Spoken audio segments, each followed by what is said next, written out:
Hello. So today we are going to understand about the basics of property, ownership and possession. So first we will understand about the property. So anything that can be owned.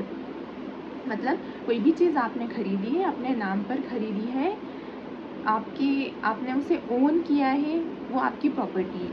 ठीक है. So there are two types of property, movable and immovable. तो movable property में क्या आ जाता है, वो सारी चीज़ें जो आप कहीं भी कैरी कर सकते हैं, जैसे कार है, बाइक है, मोबाइल फ़ोन है, ज्वेलरी है, ये सारी चीज़ें. एंड इमूवेबल प्रॉपर्टी में क्या आ जाता है, लैंड. ठीक है. तो ये हो गया property. Now let's get to ownership. तो having full legal right over something. कोई भी चीज़, कोई भी प्रॉपर्टी, चाहे मूवेबल हो या इमूवेबल हो, हमने हमारे नाम पर खरीदी है तो हम उसके ओनर हैं. We have ownership over that particular property. So जो ओनर होता है उसके पास पूरा राइट है, फुल लीगल राइट है कि वो उसे सेल कर सकता है, उसे रेंट पे रख सकता है उस प्रॉपर्टी को, या उसे किसी को गिफ्ट कर सकता है. ठीक है. Full legal right over something.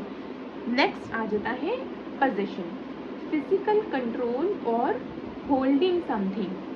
मतलब चाहे वो मूवेबल प्रॉपर्टी है या इमूवेबल प्रॉपर्टी है, even if you are not the owner of that property, अगर आपने एक कंटिन्यूअसली उस प्रॉपर्टी को, उस चीज़ को आपके पास है, वो चाहे ज्वेलरी है, वो कार है, वो लैंड है, तो आप उसे पजेस करते हैं, आपका पोजेशन है उस प्रॉपर्टी पर.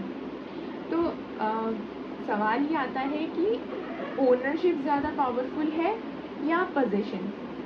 सो इंडिया में वैसे ओनरशिप ज़्यादा पावरफुल है क्योंकि you have a title over that property. आपने उसे खरीदा, आपका नाम है उस प्रॉपर्टी पे, आपके पास फुल लीगल राइट है. आप उसे किसी भी तरह से यूज़ कर सकते हैं, उसे सेल कर सकते हैं, उसे लाइक रेंट पे दे रख सकते हैं. आप उसे किसी भी तरह से यूज़ करते हैं if you are the owner of that property.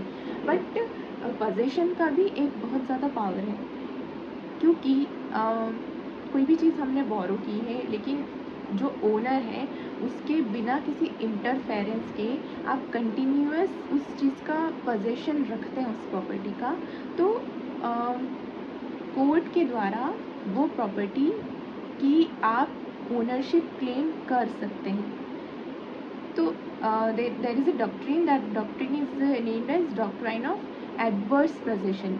मतलब 12 साल से ज़्यादा किसी भी प्रॉपर्टी को अगर आपका पोजेशन है तो वो प्रॉपर्टी की ओनरशिप आपको कोर्ट के द्वारा मिल सकती है. तो देखा जाए तो पोजेशन भी बहुत ज़्यादा पावर रखता है. ओनरशिप तो रखता ही है, पोजेशन भी बहुत ज़्यादा पावर रखता है. तो सिंपली अगर हम एक सेंटेंस में इसे समझें तो ownership is a title, like a very strong title, and possession is power.